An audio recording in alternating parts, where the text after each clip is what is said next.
નમસ્કાર મિત્રો, learn to revive channel પર આપનું સ્વાગત છે.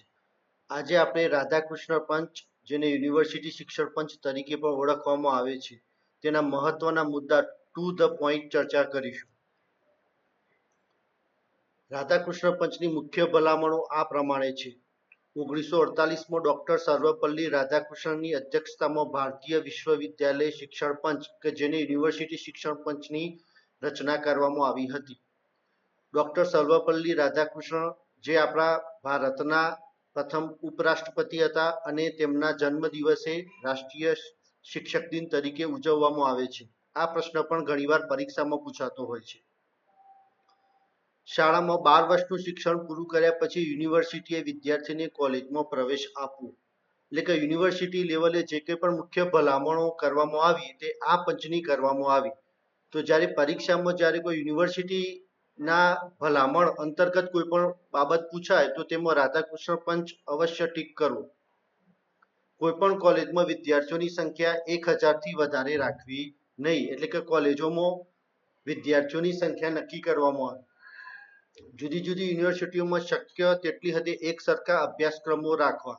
આ ભલામણ ખૂબ જ અગત્યની છે. આપણે હાલમાં એનઈપી 2020ની ભલામણોમાં જોઈ શકીએ છીએ કે મોટાભાગની દરેક યુનિવર્સિટીમાં એક સરખો અભ્યાસક્રમ રાખવામાં આવી રહેલો છે. તો આની જે મૂળ ભલામણ એ રાધાકૃષ્ણ પંચમાં કરવામાં આવેલી હતી. તો આ પણ પરીક્ષામાં પૂછાયો અગત્યનો પ્રશ્ન છે. ઉચ્ચ શિક્ષણમાં પણ ધીરે ધીરે અંગ્રેજીને બદલે માધ્યમ તરીકે માતૃભાષાનો ઉપયોગ કરવો.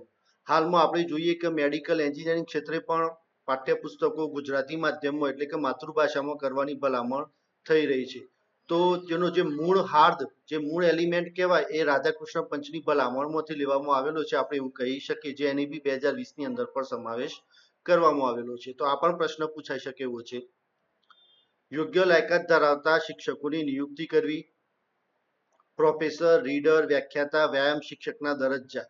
એટલે કે કોલેજોમાં જે શિક્ષકોના જે દરજ્જા પાડવામાં આવેલા છે કે ભાઈ સૌથી ઉપરી હોય એ પ્રોફેસર હોય, એમના નીચે રીડરો હોય, રીડરોના નીચે વ્યાખ્યાતા એટલે કે આસિસ્ટન્ટ પ્રોફેસર તરીકે આપણે એને ઓળખીએ છીએ, આ બધા હોય. વ્યાયામ શિક્ષકના જે દરજ્જા પાડવામાં આવેલા હોય. તો આ જે ભલામણો જે આપવામાં આવેલી છે એ ભલામણો એ રાધાકૃષ્ણ પંચની ભલામણોમાંથી લેવામાં આવેલી છે. લાયકાતના ધોરણે બઢતી. એટલે કે જેવી શિક્ષકની લાયકાત હોય એ લાયકાત પ્રમાણે એને આસિસ્ટન્ટ પ્રોફેસર, પ્રોફેસર, આ રીતે રીડર, ડીન સુધી પહોંચાડવા. તો આ ભલામણ એનઈપી 2020ના અંદર પણ કરવામાં આવેલી છે. શિક્ષક પગાર ધોરણ સુધારવું.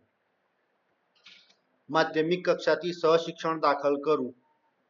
એટલે કે છોકરાઓ અને છોકરીઓને સાથે રહી અને શિક્ષણ મેળવી શકે એવી વ્યવસ્થા કરવી. અને જોડે જોડે દરેક પ્રકારના જે વિકલાંગ અથવા આપણે જેને વિકલાંગ વિદ્યાર્થીઓ તરીકે આપણે ઓળખીએ છીએ એમને પણ, અને દરેક પ્રકારના ક્ષતિ ધરાવતા અને ક્ષતિ ન ધરાવતા દરેક બાળકોને સહશિક્ષણ આપવું. સ્ત્રી શિક્ષણને ઉત્તેજન આપવું આની મુખ્ય ભલામણ હતી. માધ્યમિક શાળા અને કોલેજોમાં એનસીસીના એકમો દાખલ કરવા. હાલમાં એનસીસી જે કાર્યક્રમો ચાલે છે જેનું જે મૂળ જે એલિમેન્ટ કહેવાય એ રાધાકૃષ્ણ પંચમાંથી લેવામાં આવેલું છે, આપણે એવું કહી શકીએ. જામિયા મિલિયા અને શાંતિ નિકેતન જેવી ગ્રામ્ય વિદ્યાપીઠોની રચના કરવી. આપણે જાણીએ છીએ કે આ બે વિદ્યાપીઠો હાલ પણ કાર્યરત છે અને આ વિદ્યાપીઠોના નામ પરિવર્તન સમયાંતરે થતા રહે છે. તો પરીક્ષાની અંદર આ પણ પૂછાઈ શકે છે કે ભાઈ આ વિદ્યાપીઠો કયા પંચના ભલામણથી સ્થાપવામાં આવેલી હતી, તો ક્યારે સ્થાપવામાં આવેલી હતી, તે પણ પરીક્ષાની અંદર પૂછાઈ શકે એવો મોસ્ટ એમપી પ્રશ્ન બની શકે છે. ખેતીવાડી કોલેજો વધારવી અને પ્રયોગાત્મક ખેતરો ઊભા કરવા. એટલે કે ભાઈ એવા ખેતરો લેવા કે જેના અંદર આપણે પ્રયોગ કરી શકીએ, જે પાક ઉત્પાદન કરવામાં આવે છે. ઇજનેરી કોલેજોમાં વધારો કરવો. કારખાનાઓમાં વ્યવહારુ તાલીમ આપવી. એટલે કે જે એપ્રેન્ટિસ જે કરવામાં આવે છે ઇજનેરી કોલેજો કરી, આઈટીઆઈ કરી, તો એની ભલામણ કરવામાં આવેલી છે. ધાર્મિક શિક્ષણ અને આધ્યાત્મિક શિક્ષણ. આપણે જોઈએ છીએ કે ભાઈ આપણે એનઈપી 2020ના અંદર અહીંયા આપણે આધ્યાત્મિક શિક્ષણ તરીકે ભગવદ્ ગીતાના મૂલ્યો અને ગીતાના મૂલ્યોની જે અહીંયા સમાવેશ કરવામાં આવેલો છે. તો પરીક્ષાની અંદર ધ મોસ્ટ એમપી આ પ્રશ્ન બની શકે છે કે ભાઈ ધાર્મિક શિક્ષણ અથવા આધ્યાત્મિક શિક્ષણની સૌપ્રથમ ભલામણ કયા શિક્ષણ પંચે કરી હતી. પરીક્ષામાં જનરલી મિત્રો આવા જ પ્રશ્નો પૂછાતા હોય છે કે ભાઈ કોઈ ભલામણ હોય તો એ ભલામણની શરૂઆત કોણે કરી હતી, સૌથી પહેલા કોણે કરી હતી. અથવા ક્યારે દાખલ કરવામાં આવી હતી, તો એવા મુદ્દાઓ અહીંયા તારવીને મૂકેલા છે. તો મોસ્ટ ટાઈમપી છે અને એમાંથી જ પરીક્ષામાં પ્રશ્નો પૂછાતા હોય છે. ગ્રામ્ય યુનિવર્સિટીની સ્થાપના કરવી, યુનિવર્સિટીઓમાં સંશોધન પર ભાર મૂકવો, વિશ્વવિદ્યાલયનું સંગઠન, નિયંત્રણ, કાર્યો, કાર્યક્ષેત્ર સાથે સંબંધ. આ ખૂબ જ અગત્યનો પોઈન્ટ યાદ રાખવાનો કે ભાઈ રાધાકૃષ્ણ પંચની વાત આવે તો યુનિવર્સિટી શિક્ષણ તો નામ જ ક્યાં યુનિવર્સિટી એટલે કે વિશ્વવિદ્યાલય. તો યુનિવર્સિટીના લગતી કોઈ પણ ભલામણ કરવામાં આવેલી હોય તે મોટાભાગની દરેક ભલામણો અથવા એના વિકાસ માટે એનું કાર્યક્ષેત્ર, કંટ્રોલ, જે કંઈ પણ બાબતોની ભલામણ કરવામાં આવેલી છે એ રાધાકૃષ્ણ પંચે કરેલી છે. યુનિવર્સિટીઓમાં સેનેટ અને સિન્ડિકેટની સ્થાપના પણ આ ભલામણોથી કરવામાં આવેલી છે. યુનિવર્સિટીઓમાં પ્રવેશનું ધોરણ, પરીક્ષાનું ધોરણ નક્કી કરવું, એસટી બાળકોના શિક્ષણ માટે ચિંતા વ્યક્ત કરવી. અને આ પંચની મુખ્ય ભલામણ આપણે એ યાદ રાખશું કે પ્રારંભિક શિક્ષણ સાથે સંબંધ ન હતો.